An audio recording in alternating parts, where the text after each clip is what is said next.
uma Ave Maria, pedir a Nossa Senhora, a sede da sabedoria, que nos ajude a guardar tudo que o Espírito Santo nos inspirar nesse encontro. Ave Maria, cheia de graça, o Senhor é convosco. Bendita sois vós entre as mulheres, e bendito é o fruto do vosso ventre, Jesus. Santa Maria, Mãe de Deus, rogai por nós, pecadores, agora e na hora de nossa morte. Amém. Nossa Senhora do Carmo, em nome do Pai, do Filho e do Espírito Santo. Tudo bem, meus amigos, alegria estar aqui. O Padre Rogério não pôde porque ele está com novena lá na Santa Rita de Cássia, né?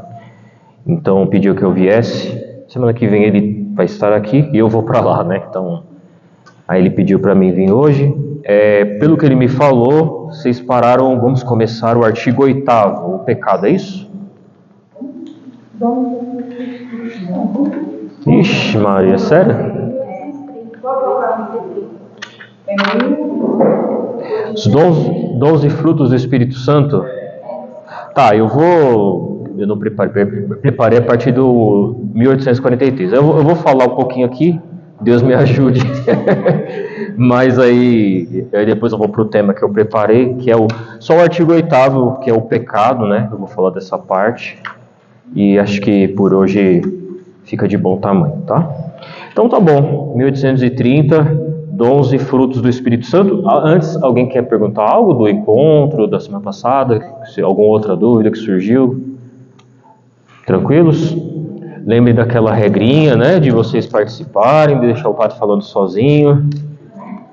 Tá bom? Podem perguntar. Então tá bom, vamos lá. Dons e frutos do Espírito Santo.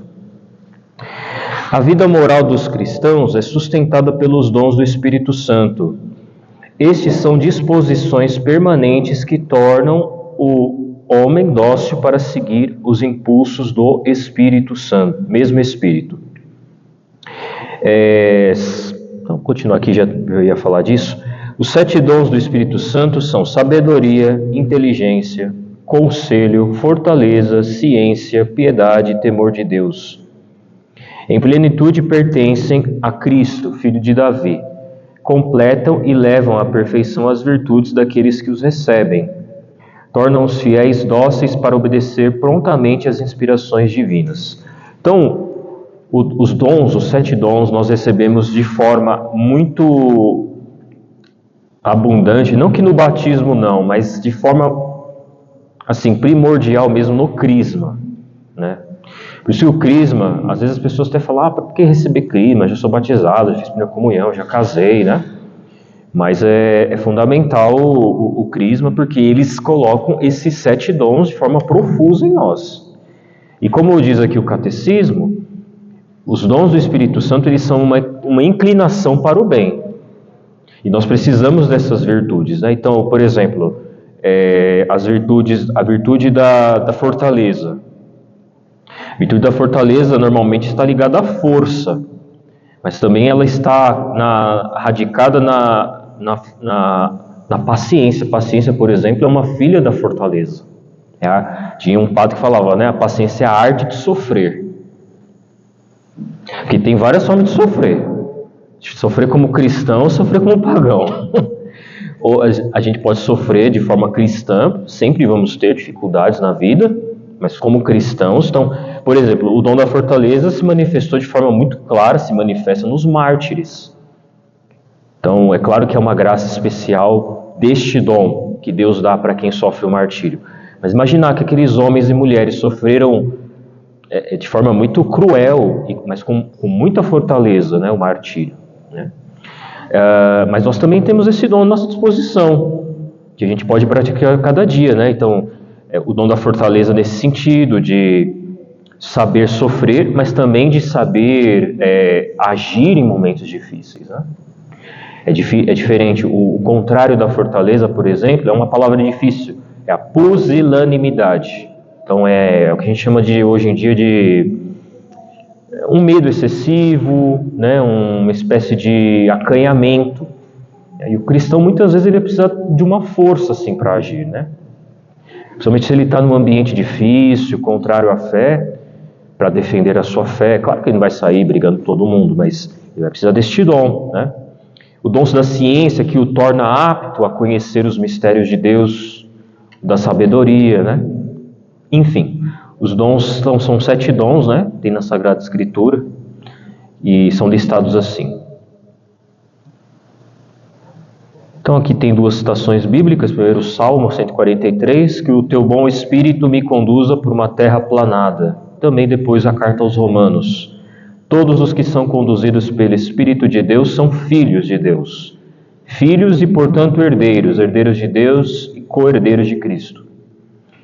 Os frutos do Espírito são perfeições que o Espírito Santo forma em nós como primícias da glória eterna. A tradição da igreja enumera 12. Caridade, alegria, paz, paciência, longanimidade, bondade, benignidade, mansidão, fidelidade, modéstia, continência e castidade. Isso aqui quem cita é São Paulo na carta aos Gálatas, quando ele fala das obras da carne e as obras do Espírito, né? Então, as obras da carne são essas. A gente tem um texto aqui que vai falar depois na parte do pecado, né? Luxúria, devassidão, enfim. E aqui são o fruto, né, do Espírito. Então, o dom, ele sempre gera um fruto. Ó. O fruto é o sinal do Espírito na nossa alma. São esses 12 frutos aqui, tá? Dúvidas? Tranquilos? Bom, agora sim, a minha parte. Artigo 8º, pecado. Antes de começar, algumas coisas que eu vou falar aqui também, lembrar sempre, tá? Podem, né?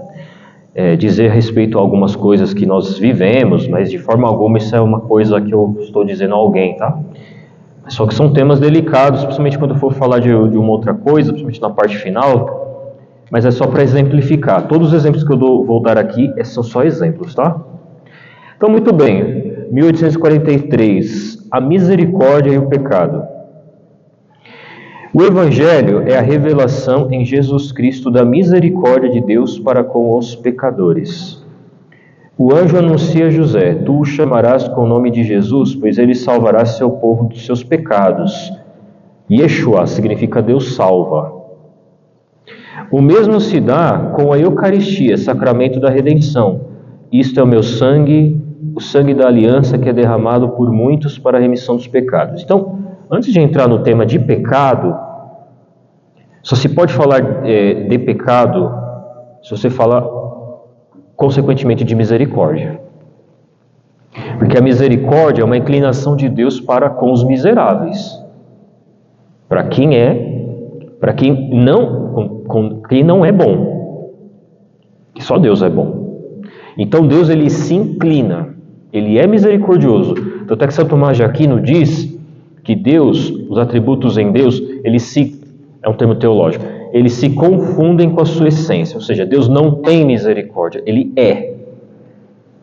Ele é a misericórdia, Ele é a justiça, Ele é a bondade, porque nele, essas, entre aspas, virtudes, são Ele. Então, Deus é misericórdia. Por isso que Ele se inclina, Ele se compadece. Ele, sendo rico, se inclina a nós. Por isso que imaginem só uma religião em que Deus não é misericórdia, né? Então o Islã, ele pega um Deus bem severo, né? Alá. É um Deus de justiça. É claro que Deus é justiça, mas é uma justiça não que busca o direito e a ordem, mas não só isso, mas é um Deus punitivo. Deus não é assim. O Deus, pelo menos, que se revelou em Cristo, não.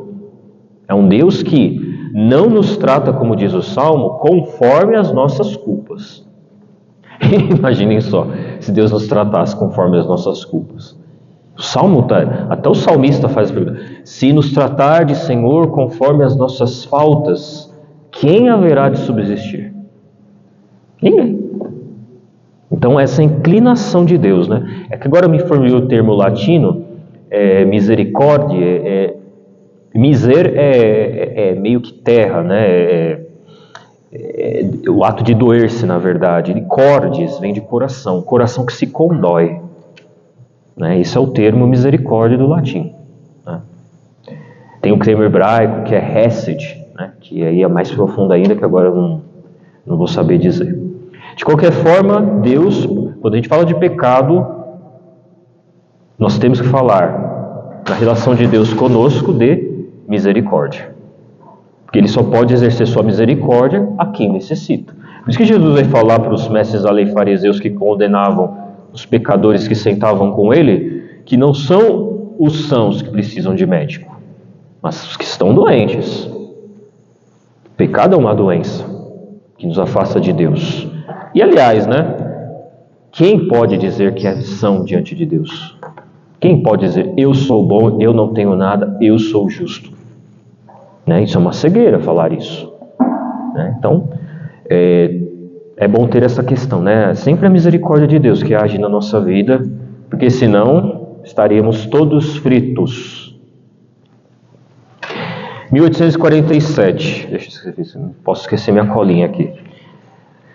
Deus nos criou sem nós, mas não quis salvar-se sem nós. Essa aqui é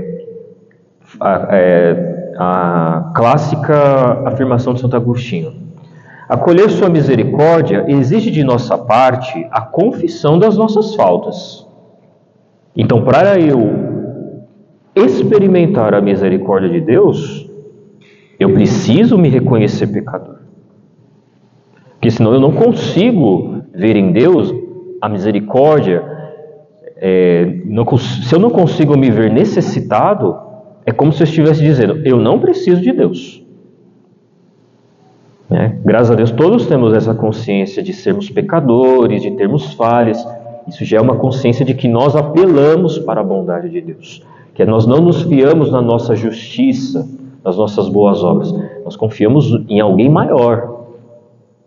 Eu nunca achei essa citação, a irmã acho que não está aqui, mas uma vez eu vi o Padre Paulo citando, Santa Teresinha do Menino Jesus falava que quando ela chegasse no céu, ela não queria ir de mão vazia, Ela falava assim, porque eu só quero ir com os méritos de Cristo, fiado na misericórdia dele. Então, bonito viver dessa forma, assim, Davi vai falar num salmo bonito também, Senhor, meu coração não é orgulhoso, não tenho pretensões ambiciosas, fiz calar e sossegar a minha alma como uma criança no regaço de sua mãe. É com essa disposição que nós devemos viver nossa vida.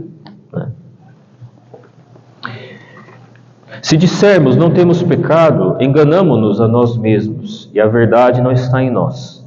Se confessarmos nossos pecados, Ele que é fiel e justo perdoará nossos pecados e nos purificará de toda injustiça. Primeira carta de São João. Como afirma São Paulo, onde avultou o pecado, outra tradução é onde abundou o pecado, a graça superabundou. Então, onde o pecado foi grande, a misericórdia foi maior. Mas para realizar seu trabalho, deve a graça descobrir o pecado, a fim de converter nosso coração e nos conferir a justiça para a vida eterna por meio de Jesus Cristo, nosso Senhor. Como médico que examina a ferida antes de curá-la, assim Deus, por sua palavra e por seu Espírito, projeta uma luz viva sobre o pecado. O que vocês diriam de um doente que está com uma doença severa e ele diz que não tem nada? Você fala, esse cara é louco, ele, sei lá, o cara é diabético e o pé dele está necrosando. Não, isso aqui é só uma ferida, é só uma mancha, vai passar. É só passar uma pomada. O que vocês achariam disso? O pé está necrosando. Tem que amputar. E para ele está tudo bem. Então, essa comparação a gente faz porque a graça de Jesus, até isso a gente precisa. Como nós somos dependentes de Deus. A graça precisa, como diz aqui, descobrir em nós e nos convencer o que é pecado, que nós estamos feridos. A graça precisa fazer isso. Por isso que Jesus, foi até o evangelho desses dias que Jesus falou, quando o Paráclito vier, ele convencerá o mundo a respeito da justiça, do pecado e não lembro outra parte, Então, é isso. É Deus que nos convence que não estamos bem. Até isso a gente precisa da luz de Deus. Porque a consciência, é verdade que a consciência é santuário onde Deus fala. E ela não se desvirtua. Por mais que a pessoa faça o mal, ela sabe no fundo que é bem e mal. Mas ali onde Deus fala, Deus precisa também iluminar. O homem não tem capacidade sozinho. Depois do pecado, meio que ele teve essa, não diria corrupção, mas ele tem dificuldade de conhecer o bem. Ele precisa ser iluminado por Deus, né? Vocês verem tamanho a nossa fragilidade. A conversão requer que se lance luz sobre o pecado. Ela contém em si mesma o julgamento interior da consciência. A todo momento a nossa consciência ela emite juízos. Isso é bom, isso é mal, isso não é legal, isso não está certo. É a lei que vocês vão ver depois, isso aqui eu estava folheando, vocês vão ver com o Padre Rogério, que é a parte dele, é a especialidade dele. Chama-se lei natural, que foi inscrita no homem na criação. Então, a pessoa não precisa ser cristã para saber que matar é mal. Está na natureza dela isso. Ela não precisa ser cristã para saber que roubar é pecado, é mal. Está na natureza dela, lei natural. Pode-se ver nisso a prova da ação do Espírito de verdade no mais íntimo do homem, e isso se torna ao mesmo tempo o início de um novo dom da graça do amor, receber o Espírito Santo. Assim, nesta ação de lançar luz sobre o pecado, descobrimos um duplo dom, o dom da verdade e da consciência e o dom da certeza da redenção. O Espírito de verdade é o Consolador. Dúvidas? Questionamentos? Deixa eu ver se tem alguma coisinha aqui que tinha que falar. Sim, já falei, tá bom. Pois bem, definição de pecado. Isso aqui é importante. Vocês sabem que a definição, falando etimologicamente, ou seja, o significado da palavra em si, pecado, né? Ela vem de uma tradução do grego. Pecado em grego é hamartia. Errar o alvo. É quando eu me proponho a algo certeiro e eu erro. Isso é pecado. O termo pecado. Errar o alvo. Só para que vocês saibam, né? O pecado é uma falta contra a razão, a verdade e a consciência reta. É uma falta ao amor verdadeiro para com Deus e para com o próximo, por causa de um apego perverso a certos bens. Então, todo pecado, ele é um desvio daquilo que vocês já estudaram, do fim último, que é Deus, e bem supremo, que é Deus. Então, todo pecado, é uma idolatria. E o que é idolatria? No sentido bíblico. E moral também, a gente poderia dizer, é colocar algo ou alguém, alguma coisa, no lugar de Deus. Então, a pessoa que vive na droga, a droga é Deus, né, para ela. A droga vem acima de tudo. O prazer de experimentar a droga, ou qualquer outro vício, contra a lei de Deus, que é contrária à reta razão, a gente fala, né, que a minha razão me impele a praticar o bem, eu vou contra ela, isso é pecado. Então, todo pecado é uma idolatria, no fundo. Então, todo pecado é um pecado contra o primeiro mandamento, de certa forma. Porque eu sempre coloco algo ou alguém no lugar de Deus. Aquele bem que não é bom, que é errado, eu o faço Deus. Vocês lembram lá no livro do Êxodo, quando Moisés subiu no monte para pegar as tábuas da lei, e o povo cansado, esse Moisés aí não sabe de nada, falou para Arão, façamos um Deus. E Arão foi na deles, né? Pegou tudo que era de ouro, brinco, anel, fez o bezerro de ouro, e vocês lembram o que o povo falou? Eis aí Israel, o teu Deus. Um ídolo. Então, os ídolos podem ser muitas coisas na nossa vida. Bens, e pode inclusive ser até coisas boas o ídolo. A saúde, por exemplo, pode ser um ídolo. Nada contra, tá? Quem malha, mas às vezes o padrão estético pode ser tudo para aquela pessoa. Ela antepõe aquilo a Deus, a vida espiritual, a vida moral, o dinheiro. Jesus chama o dinheiro, inclusive no Evangelho está o termo grego, mammon, Deus do dinheiro. Mammon era o Deus do dinheiro. Não poder servir a Deus, ao Pai, nem a mammon, ao dinheiro. De fato, o dinheiro é um Deus na vida de muitos. A família pode ser um Deus. Quantas vezes eu atendo confissão e triste, sabe? O rapaz não entrou no seminário, tinha vocação, por causa do pai e da mãe. Não quero deixar eles tristes, padre. Não fez a vontade de Deus. Deus claramente chamou, estava chamando para o convento, para o seminário. Não. Meu pai e minha mãe são mais importantes. Não que não sejam, mas acima de Deus, Deus não passa. Então, nós temos sempre que tomar cuidado com isso, né? Com esses ídolos, com a idolatria.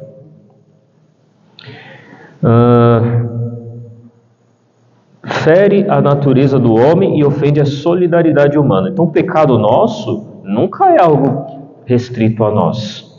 Todo pecado ele atinge, de certa forma, o nosso entorno. Ah, mas eu fiz escondido. Atinge porque lembramos que nós somos o corpo místico de Cristo. Espiritualmente falando, os nossos pecados atingem a santidade da igreja. Deixam-a menos santa. É verdade que ela é santa, por causa da cabeça, que é Cristo. Mas a tornam menos credíveis, menos credível no mundo. Padre, eu vi esses dias uma aula, não lembro qual. Ele estava falando que, antigamente, quando o povo era mais católico, né? Não deveria ser. E os exorcismos eles eram muito mais rápidos. Então, às vezes, minutos ali, que hoje não é muito. Então, isso reflete na situação que nós estamos como igreja, né? Sim. O todo, né? Não é o clero, a igreja. Sim. Justamente porque também no exorcismo, eu imagino, né? Uma resposta também associada a isso que ele falou, né? Existe muita questão da comunhão dos santos, né? Não só os santos do céu, mas os que estão na terra. Então, quanto maior a santidade dos membros da igreja, né, isso se aplica no exorcismo, sacramentais, enfim, né? Tem isso também, né? Então, por isso que todos nós devemos buscar a nossa luta de santidade, de cada um, né? Conforme Deus nos pede. Então, justamente, realmente tem essa relação, né?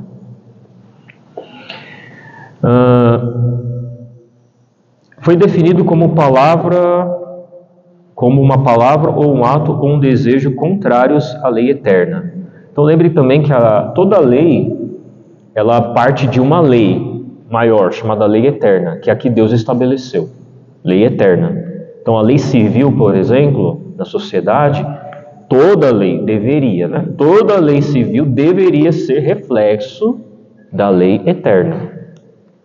Por isso que leis injustas que vão contra a lei eterna, nós não podemos obedecer. Então, se, por exemplo, no Brasil se promulga uma lei de aborto, nós somos obrigados em consciência, como cristãos, até como seres humanos, viu, a não obedecer uma lei dessa. Porque ela não reflete o querer de Deus, que é a vida. Então, toda lei ela vem daqui, da lei eterna, né? Provavelmente vocês vão ver isso aí, o padre vai falar mais para frente. Lei natural, lei da igreja, lei eclesiástica, lei eterna.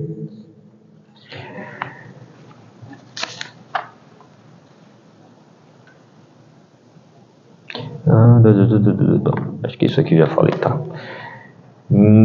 O pecado é ofensa a Deus. Pequei contra ti somente, pratiquei o que é mal aos teus olhos. Salmo 50, 51 também, né? Depende da qual que a gente está usando. O pecado ergue-se contra o amor de Deus por nós e desvia dele os nossos corações. Como o primeiro pecado é uma desobediência, uma revolta contra Deus, por vontade de tornar-se como deuses, conhecendo e determinando o bem e o mal, o pecado é, portanto, amor de si mesmo até o desprezo de Deus. Por essa exaltação orgulhosa de si, o pecado é diametralmente contrário à obediência de Jesus que realiza a salvação. Essa parte é interessante porque alguns padres da igreja, alguns santos, eles fizeram uma reflexão interessante. O que motivou o primeiro pecado de Adão? A maioria tende a dizer que foi o orgulho. Alguns dizem que foi a gula. Interessante. O que motivou Eva a comer o fruto e Adão foi a gula, para alguns. Mas a maioria consente que foi o orgulho. Justamente nessa tentação que a serpente colocou em Adão e Eva. Vós sereis como deuses. Porque o orgulho é querer-se ser árbitro da própria vida e não Deus. Eu sigo o que eu quero, eu sou Deus. Por isso que a serpente diz, sereis como Deus, você vai dizer o que é certo e o que é errado, não ele, você. Então, por isso que, interessante, e isso eu vi outros santos refletirem, o orgulho, ele é pior, claro que cometido em gravidade, né? O orgulho, ele é pior que os pecados, por exemplo, do 6º mandamento, da carne. Porque é um pecado no espírito, ele não é no corpo. E o espírito, ele é mais nobre. Portanto, se é mais nobre, e ele se mancha de forma mais grave. Por isso que tinha uma frase, o padre Renato Leite citou, falou que é Santo Agostinho. Eu nunca achei essa frase, mas um dia eu vou achar. Que ele falava assim, no inferno vai ter muita gente virgem, nenhum humilde. Interessante isso, né? Muita gente pura no corpo. Ninguém que é humilde está no inferno. Né? Que é a virtude oposta ao orgulho.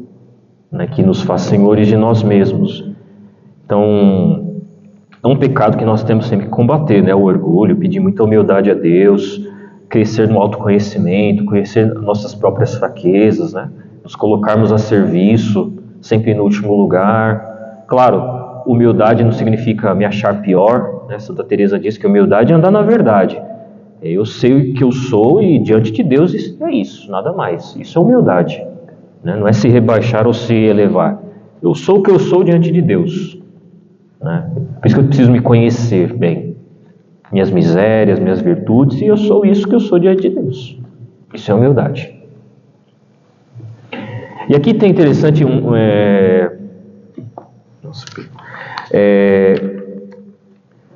tem uma parte aqui, o amor de si mesmo até o desprezo de Deus. Essa citação, 111, é de uma obra de Santo Agostinho, de Civitate Dei, Cidade de Deus.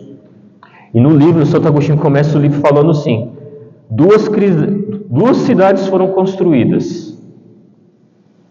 A cidade do amor de si mesmo até o desprezo de Deus, e a cidade de Deus, que é o desprezo de si mesmo. Então, Santo Agostinho, nessa obra, ele fala, né, dessas duas cidades. A primeira é fruto do orgulho, o amor de si até o desprezo de Deus. Então, eu me amo tanto, eu sou a regra, que eu desprezo o que Deus quer. Agora, a outra cidade, chamada Cidade de Deus, é a cidade que eu desprezo a mim, não o que eu quero, mas o que Deus quer. É a cidade de Deus. Interessante, né? É um livro bem grande, é uma teologia da história, né? Santo Agostinho olha a história, escreve, né? E vê o acontecimento da história, Deus atuando nela, né? Então, é um livro bem interessante, mas ele é bem grande, né? Bem longo. Dúvidas? Tranquilos? Hoje eu não fiz no tablet, era tão mais fácil no tablet, agora eu tenho que ficar lendo minha letra horrível aqui.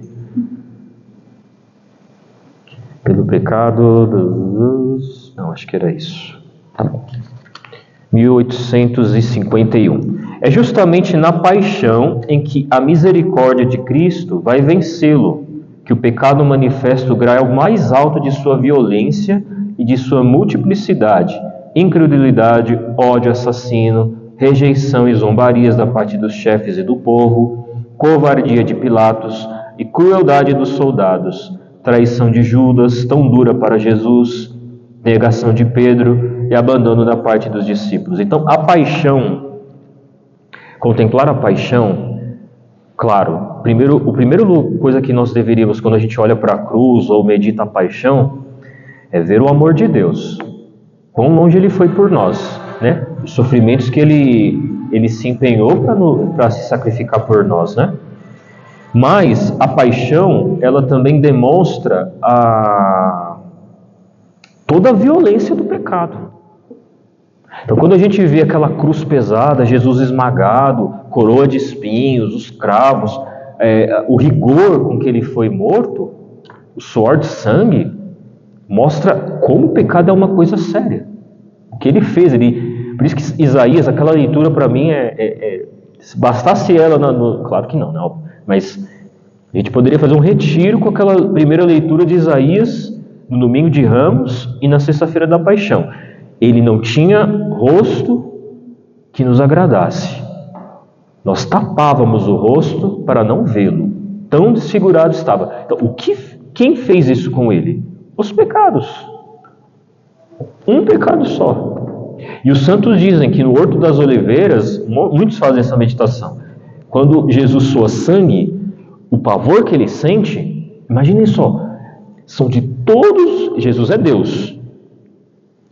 Ele sabia de todos os pecados que foram cometidos, desde Adão até o fim do mundo, ele viu que ele ia assumir aquilo.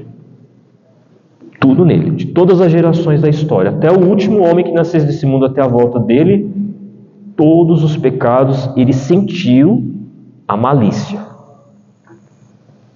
Por isso que ele soa sangue. Então o pecado, ele tem essa força porque Deus, ele é infinitamente bom e justo.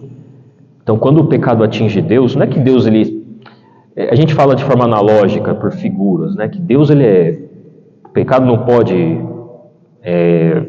atingir Deus no sentido de maltratá-lo, mas ofende Deus infinitamente. Um pecado só.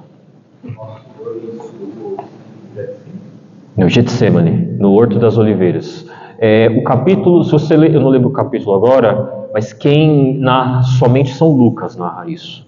Né? Interessante que Lucas era médico. E existe um fenômeno que, não lembro agora o nome, que diante de uma angústia muito grande, o suor da pessoa, na verdade os poros do corpo dela, começam a jorrar, ao invés de suor, sangue. Diante de uma angústia muito grande. Perdão? Na verdade, na crucificação ele sofreu ali com os ferimentos, né? Então, foi flagelado, coroa de espinhos, então pregos, né? Tudo isso foi todo o sangue ali ele foi vertendo. Aí, no caso, foi mais os sofrimentos físicos. No Getsemane, que foi mais o suor. A angústia que ele passou. Ali ele não sofreu nenhum sofrimento físico. O sofrimento de Cristo no horto foi interior. Né? Poderia dizer psicológico, afetivo, tudo. Ele viu como Deus, porque ele era Deus, verdadeiro Deus, ele contemplou, ele vislumbrou os pecados todos que ele teria que carregar, da humanidade inteira, de todos os tempos. Imaginem só, a gente não vai conseguir imaginar isso, óbvio, mas tentem imaginar vocês carregando todo o peso de toda a humanidade e todas as gerações, o pecado de todas as pessoas, só você, nós seríamos esmagados. Então foi isso que aconteceu com ele. Né? Então é um mistério também essa questão da paixão, né? Profundo, que a gente entrasse nisso, né? Então por isso que o sofrimento do Senhor, né? Ele ia buscar refúgio nos amigos, né? Tá dormindo.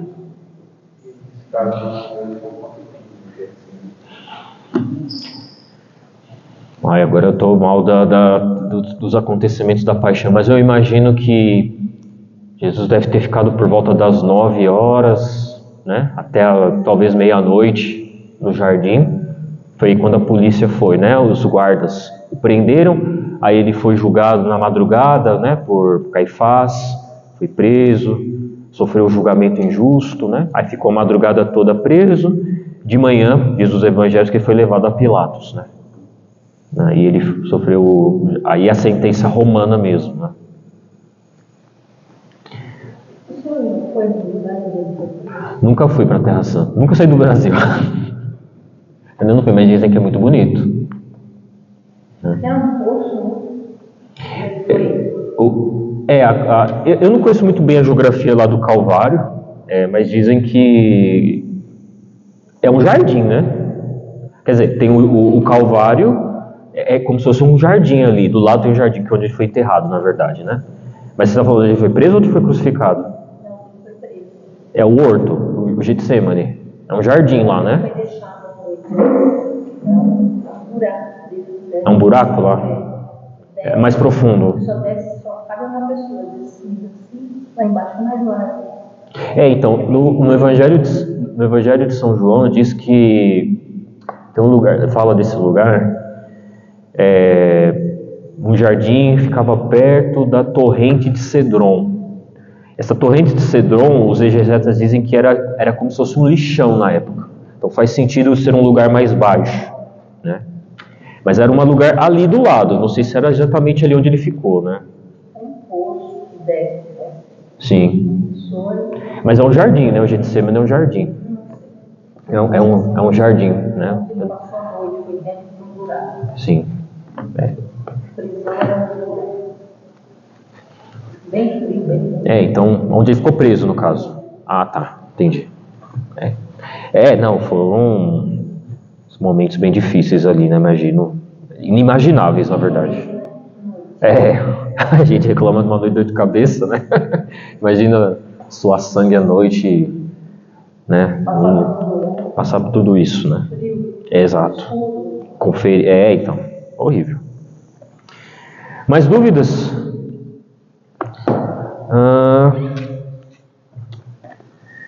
Então, aqui essa parte eu falei. Tá. Diversidade dos pecados, 1852. A variedade dos pecados é grande. As Escrituras nos fornecem várias listas.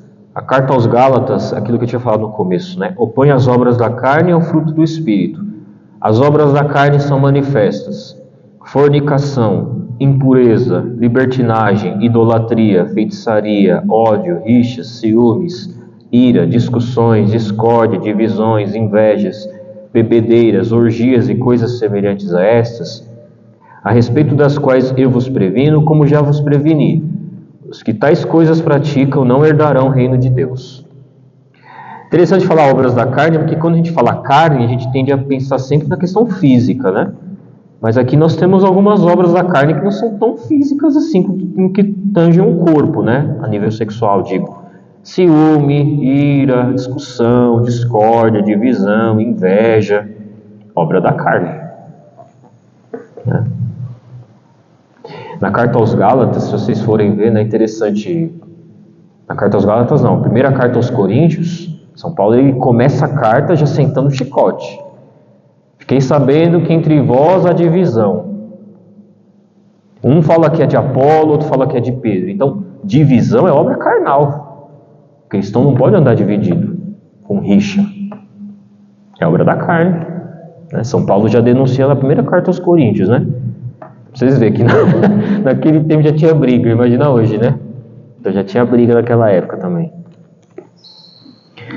Pode-se distinguir os pecados segundo seu objeto, como em todo ato humano, ou segundo as virtudes a que se opõem, por excesso ou por defeito. Então, o objeto é roubar, né? É um ato contra a lei eterna, contra o sétimo mandamento da lei de Deus, não roubar. Pode ser contrário a uma virtude. Então, por exemplo, a virtude da temperança, que controla a minha atitude em relação aos bens, não só com a comida. Então, contrário à temperança é a gula.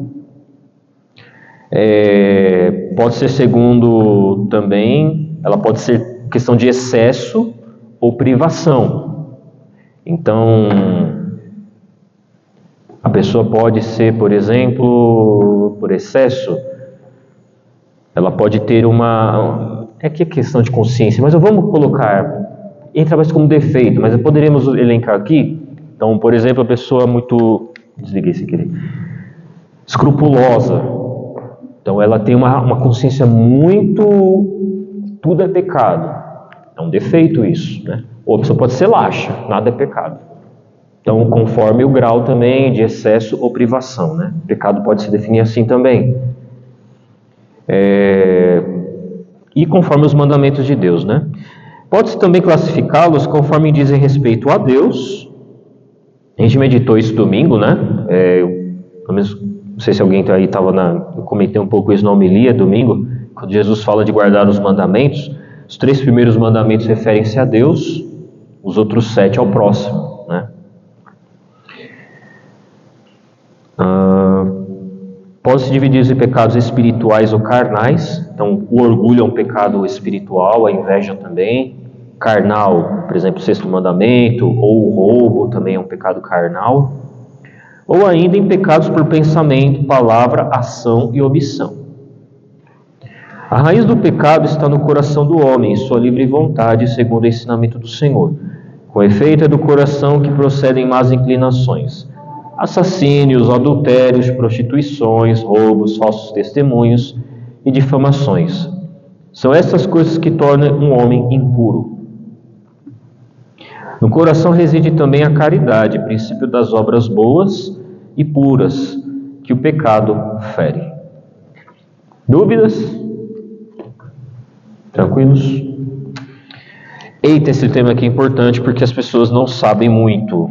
Vira e mexe perguntam para nós. A gravidade do pecado mortal e venial. Convém avaliar os pecados segundo a sua gravidade.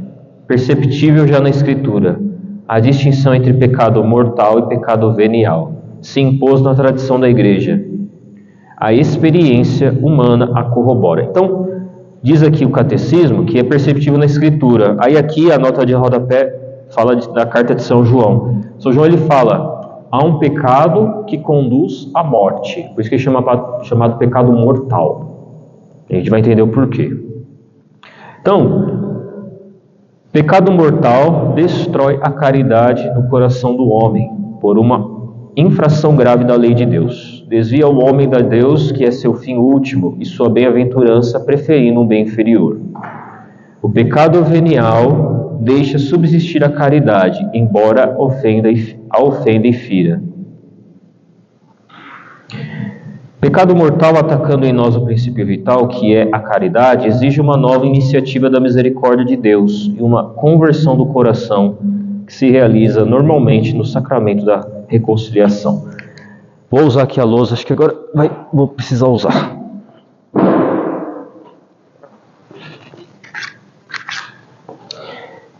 Bom, vou fazer umas perguntas para vocês me ajudam. Em linhas, o que eu entendo por morte? Quando é que uma pessoa morre? Na opinião de vocês? Oi? Quando ela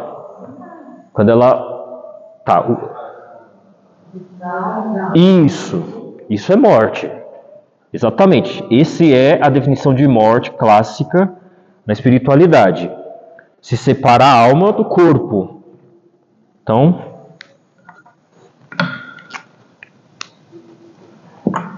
é a separação da alma do corpo.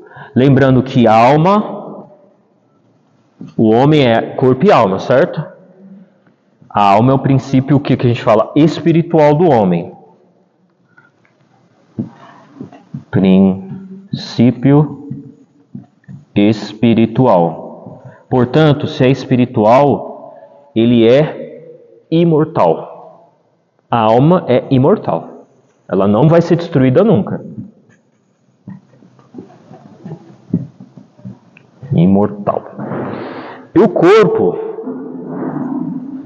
Bom, se a alma é princípio espiritual, o corpo é o quê? Princípio o quê? Material. É o que é matéria, certo? Que a gente toca, sente. Princípio material.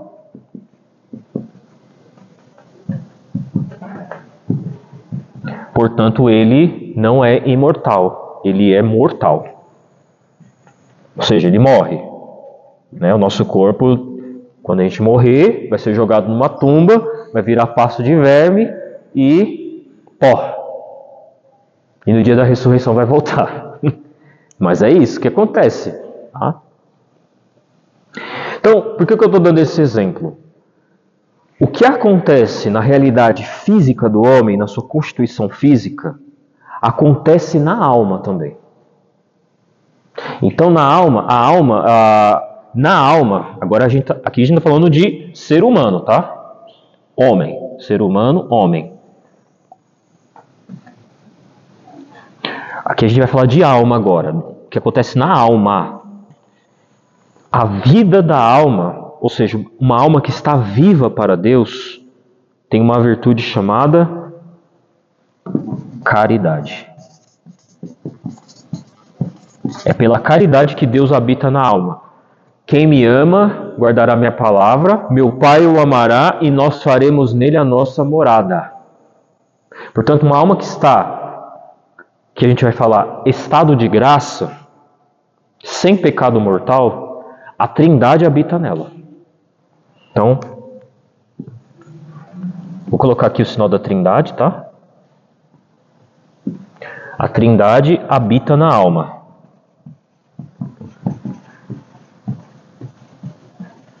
Uma alma em pecado mortal não tem esta virtude aqui. Por isso que se chama mortal. A alma, apesar de ser imortal, nela em si está morta.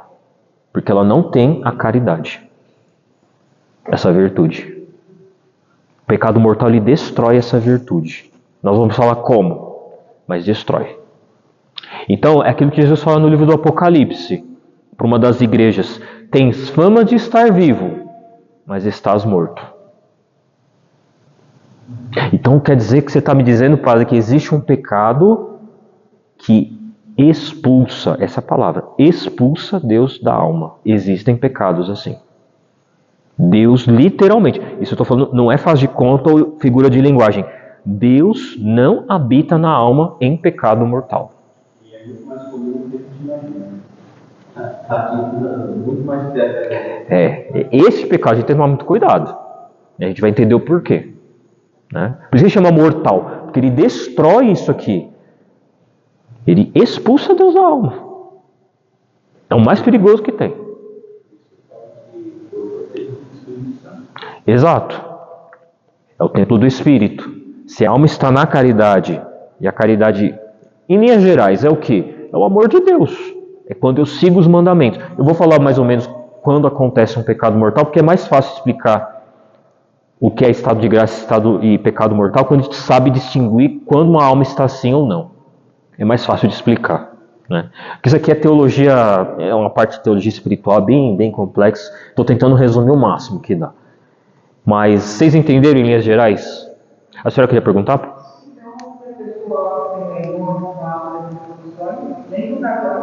Inferno. Vai falar ali no catecismo, claro, desde que ela morra nesse estado sem arrependimento. Né? A gente vai falar do arrependimento também. Normalmente esse tipo de pecado mortal, então sem caridade, eu vou colocar aqui, pecado mortal do lado. Este pecado mortal só pode ser perdoado na confissão. Ou por um ato de contrição perfeito, a gente fala. Né? Só que ato de contrição perfeito presume que a pessoa queira se confessar. E tenha meios para isso. Eu falo isso porque eu ia evitar de falar de contrição, mas vou falar. Por exemplo, uma pessoa que está morrendo, está em pecado mortal, ela cometeu um pecado e, sei lá, teve um ataque do coração, não teve tempo de se confessar. Essa pessoa, se ela faz um ato de contrição, de arrependimento perfeito, chamado contrição perfeita, sem a confissão, porque ela não tem meios para isso, não vai chegar ao padre, ela está morrendo mesmo. Se ela faz esse ato interior, e lembrar que a contrição perfeita também é uma graça que Deus dá, não simplesmente ela faz e pronto, é uma graça, ela sai deste pecado e entra novamente na caridade. Por isso que uma das graças que a gente tem que pedir na oração todo dia é a contrição perfeita dos pecados. A gente deve pedir todo dia essa graça na oração, né? Uma dor verdadeira. Essa dor não é dor de medo do inferno, não é dor de perder o céu, é dor de ter ofendido Deus. Eu ofendi Deus que me ama muito. Porque tem a contrição que é imperfeita, que é o medo do inferno, o medo de perder o céu, o medo. Ela é boa também, ela é sobrenatural, inclusive, mas ela não é perfeita. Aí precisa da confissão. Eu sei que é meio complexo, mas vocês entenderam em linhas gerais que é pecado, mais ou menos, o que acontece numa alma em pecado mortal. Eu ainda vou falar como é que se comete um pecado mortal. Que não é só fazer e pronto, tem condições. Tá? Mas vocês entenderam o que é pecado mortal, pecado grave?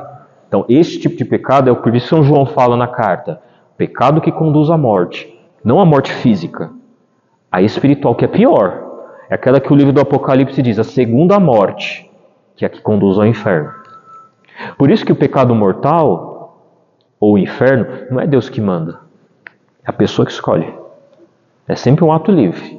Uma liberdade mal usada, claro, né? Então,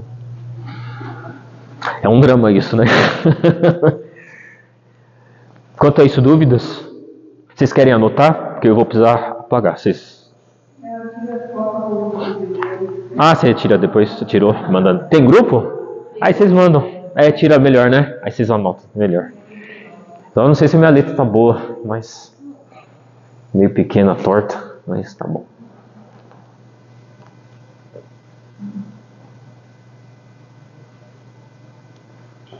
Bom, eu vou ler uma parte e depois eu volto aqui para a lousa, tá?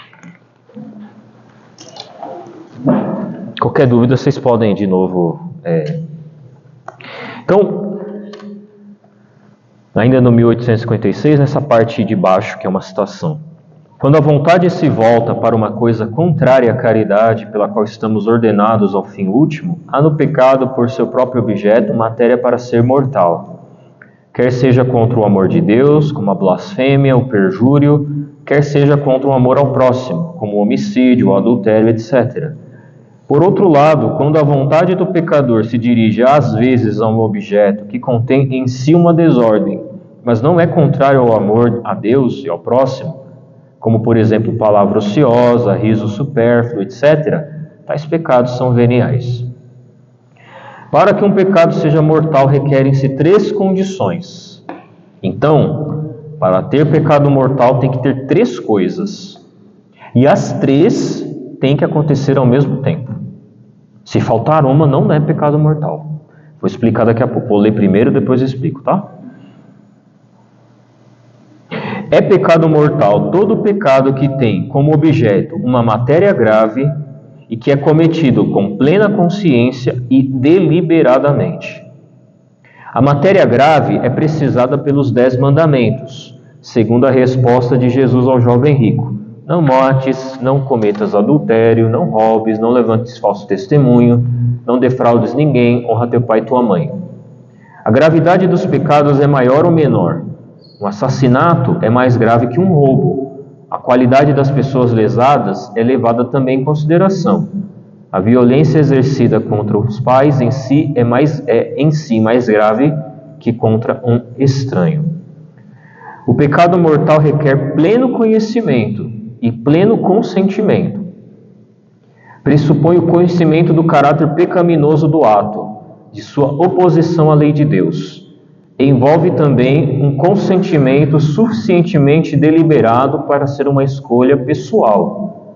A ignorância afetada e o endurecimento do coração não diminuem, antes aumentam o caráter voluntário do pecado. Pois bem, vou para a lousa de novo.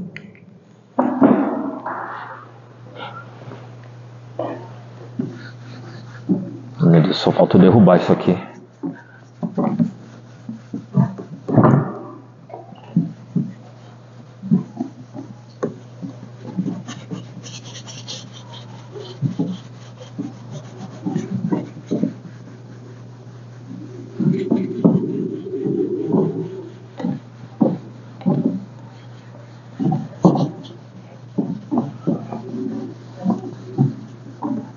Essa parte aqui manchou, depois as irmãs coitadas vão ter trabalho. Bom, então, como a gente viu, né, toda essa questão do pecado mortal, temos que ter, para ter pecado mortal, são necessárias 3 condições. A primeira chama-se matéria grave. A gente fala matéria grave, a matéria a gente poderia dizer que é o ato em si, é o objeto que se pratica, né? Só que esse objeto que se pratica, ele tem que ser contrário aos 10 mandamentos, né? Como diz ali, é precisado nos 10 mandamentos, e tem que ser uma matéria, um ato que ofende, porque assim, a matéria, ela gradua, a gente fala, ela pode ser pequena, e ela gradua até ser grave. Então, por exemplo, se eu falar para vocês uma pessoa roubou, o que é pior, roubar 5 centavos ou roubar 1 milhão? Roubar 1 milhão, certo? Só que os 2 atos são roubo. É pecado os 2. Ah, é só 5 centavos. É roubo. Mas vocês entendem? A matéria, o roubar, graduou.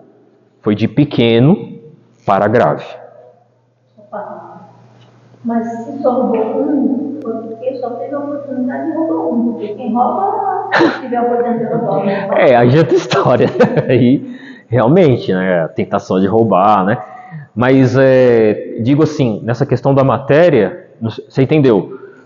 Ela gradua, né? Repito, não estou justificando que por ser leve pode fazer, tá? Não é isso. Pecado é pecado. Se for leve, ofende Deus. Se for grave, ofende Deus. A questão é que uma destrói a caridade na alma, outra não. Se for venial, né? A gente fala do venial depois. Vocês entenderam essa parte da matéria? Do exemplo, né? Eu gosto de usar do exemplo do roubo, que é o mais fácil de entender. Mas vocês podem aplicar isso para qualquer outro ato, né? Então, vamos ver outra coisa aqui que a gente pode falar. A mentira, né? A mentira, por exemplo, Olha só, a mentira é interessante. Por exemplo, fica dele está no Dia das Mães conversando com a mãe dela, né? Foi Dia das Mães. Aí a mãe dela falou: "Você lavou a louça?" Aí ela falou: "Lavei", mas não lavou, né? A irmã dela que lavou. Ela mentiu, né? Então isso é uma mentira, mas ela não causou um prejuízo grave. Normalmente a mentira, a gravidade dela se mede pelo prejuízo. Agora, por exemplo, finge que você trabalha numa empresa e você inventou uma mentira para prejudicar alguém. Essa mentira ela tem até um nome diferente: calúnia. A calúnia é uma mentira que eu invento para prejudicar a fama de alguém. Aí é grave. Ela graduou. Ela foi de uma mentirinha, não lavei a louça, tipo mentira de criança mesmo, né? Que é pecado, repito, não é mal. E o outro foi o quê? Uma calúnia. Eu menti sobre algo grave, eu coloquei a reputação de alguém em jogo, eu destruí a vida daquela pessoa, a pessoa perdeu o emprego. Você vê, os danos são diferentes. Então, normalmente a mentira, ela é, no caso da mentira, ela se mede pelos prejuízos, né? Pelas consequências, né? Por exemplo, um pecado que os padres não falam isso, tá? Deveriam, porque é lei moral. A gente estuda isso nos tratados de moral. Pecados contra o 8º mandamento da língua, eles, por exemplo, São Tomás de Aquino fala que a maledicência, falar mal, e ele fala parvidade de matéria à parte, ou seja, sem levar em conta a matéria, falar mal do outro é sempre grave. A gente tá aflito então, né? Não, mas ele fala que, é claro, aí tem a matéria que entra, né? Ele estava falando só o ato em si. Pode falar. Em relação à mentira, o senhor falou, então, o primeiro caso seria um pecado venial. Nesse caso, sim. E o segundo seria um pecado mortal. Sim. Mas o roubo, Os dois casos seriam mortal, ou não? No caso do primeiro seria venial. Os dois seriam pecado, só que roubar 5 centavos seria venial, porque é leve, de fato. Né? Tipo, 5 centavos, realmente, não vai fazer diferença roubar 5 centavos. Mas assim, é roubo, entende? O ato em si é mau, mas a matéria é pequena, não causou prejuízo. Agora, roubar 1 milhão é pecado também, é roubo, mas é pecado de mesma espécie, mas a matéria graduou, ela ficou mais grave. Né? Bom, eu não vou entrar no pecado do 8º mandamento, que depois o Padre Rogério vai falar. Então, vocês entenderam, né? A matéria, eu vou colocar até aqui, a matéria gradua, ou seja, ela cresce ou diminui, tá? É meio de acordo com a consequência que ela pode trazer? Oi, perdão? É meio de acordo com a consequência que ela pode trazer? Isso. Mas alguns pecados não só com a consequência. Por exemplo, pecados contra o 6º mandamento, eles não trazem consequências para os outros. Por exemplo, se a pessoa faz sozinho. Mas só que são pecados que vocês vão ver depois. Alguns atos, eles são intrinsecamente maus, a gente fala. Ele sempre é mau. Ele sempre é grave. Né? Então, por exemplo, a mentira, por mais que ela possa ser leve ou grave, toda mentira é má. Ah, mas eu falei porque a pessoa não ia suportar. É o que eu mais escuto. Ah, a gente não falou a verdade para a mamãe porque se ela ficar sabendo que fulano morreu, ela perguntou, ela ia passar mal. É mentira. Os fins não justificam os meios. O Padre Rogério falou isso? Chegou a falar? Esse axioma moral? O fim não justifica o meio. A mentira é sempre má. O padre não cumpriu o preceito dominical e não causando mal ao outro. Também não. Se você não vai na missa porque não quer, você não está causando mal a alguém. Mas é mal porque você está ofendendo Deus, porque é de direito divino. Deus estabeleceu um dia, que é um dia dele, não meu. Então, é uma ofensa grave à lei de Deus. Né? Sim. Comparado a uma criança, um homem casado não chega no sacerdote. Sim. Isso, também a matéria, exatamente, a gravidade também ela gradua dependendo do sujeito que a comete. É claro que um pecado assim, o 6º mandamento sozinho, de um sacerdote, é mais grave que o de um leigo. Porque o sacerdote está obrigado ao voto de celibato. Então, ele, além de cometer o pecado, que ele é consagrado, ele comete uma ofensa contra um voto que ele fez. É pior. Só que em todos esses casos é grave, viu? Porque eu sei que também tem autores morais, eu imagino que o Padre Rogério pode falar disso depois. Existem autores que falam que é criança, não é mortal. É sim. É sim. E ela sabe que é errado. Né? Falo para vocês, viu? Não é incomum crianças cada vez mais jovens confessarem esse tipo de pecado. Fruto da nossa sociedade e dos meios sociais que a gente vive. Mais jovens, quase crianças, adolescentes, pré-adolescentes, já fazendo esse tipo de coisa. Dá dó. Bate o coração. Eu fico com o coração partido quando eu atendo. Que já tão novo entrando nessa via. Né? Nunca deixa de ser mortal esse pecado, por mais que seja uma criança. Que ela sabe que é errado. Né? Então, a matéria gradua. Eu tenho que ficar de olho na hora, né? Para não atrasar vocês também. Nossa, já 8h30. 2. Para ter pecado mortal, também tem que ter plena, a gente usa esses dois termos, plena advertência ou pleno conhecimento. Tem que ser pleno, total. Ou seja, eu sei que aquele ato, eu sei totalmente que aquele ato é errado. Se eu não sei que ele não é totalmente errado, foi uma consciência semi-plena, talvez, ou não plena. Então, eu gosto de usar o exemplo, por exemplo, eu lembro um amigo meu, padre, que ele comentou, né? Enquadrou. Ele comeu coxinha na quarta-feira de cinzas. E não pode, porque é dia de abstinência de carne. Só que ele esqueceu. Ele esqueceu completamente. Ele estava na rua resolvendo alguma coisa, comprou uma coxinha, comeu quando ele percebeu. Comeu e depois que ele lembrou, hoje eu não posso comer carne. Então esse ato não foi mortal, por quê? Faltou o pleno conhecimento. Ele tem que saber, não, hoje eu não posso comer. Ele tem que saber totalmente que ele não pode fazer aquilo. Né? Por isso que a gente fala da ignorância, né? Muitas vezes a ignorância ela pode salvar as pessoas. Claro que depois a gente vai ver sobre isso, o Padre Rogério, acho que não vai dar tempo de falar hoje. Existe uma ignorância culpável, ou seja, a pessoa não conhece por culpa dela, e também existe uma que é inculpável, né? Ela não tem culpa. Mas vamos falar disso agora. Vocês entenderam o conhecimento, a advertência? Então, ela tem que saber totalmente tudo, ela tem que ter clareza. Não, isso aqui, a consciência dela tem que advertir ela, inclusive. Esse pecado é mau, é grave, você não pode fazer. Então, ela tem que ser alertada. Se falta isso, ela não comete pecado mortal. Por isso que pecados, as pessoas vêm muito. Ai, padre, eu sonhei, o sonho mais torpe que tem. Não é pecado. Porque no sonho você está inconsciente. Você não controla. Por mais que no sonho você pareça ter consciência, se você está dormindo, você não está consciente. Não pode se pecar sonhando. Né? E 3. Pleno consentimento.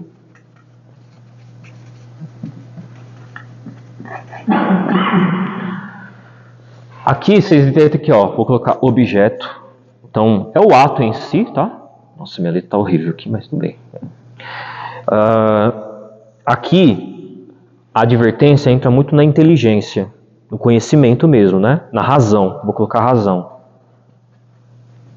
E o consentimento diz respeito à vontade. Eu tenho que querer o ato. Ninguém pode cometer pecado mortal forçado. Então é um exemplo clássico do pai e da mãe que não levam a criança para a missa. A criança queria muito ir, só que ela é obrigada a não ir. O pai não deixa ela ir. Ela não cometeu pecado mortal, porque ela queria ir. Ela foi impedida, foi forçada a não ir. Né? Então todo pecado em que há coação, violência e que impede a pessoa de decidir, todo ato assim, não é pecado. Né? Pode ir, precisa. Então, vocês entenderam? A pessoa tem que querer o ato, totalmente. Ela tem que querer, ela tem que ter as 3 coisas. O objeto, matéria grave, plena advertência. Ela tem que saber que é mau o ato. E ela tem que querer. Se tem as 3 coisas, pecado mortal. Deus é expulso da alma, né? Por isso que é um ato totalmente livre. Ninguém comete pecado mortal sem querer, não sabendo. A pessoa tem clareza. Eu sei que é mau.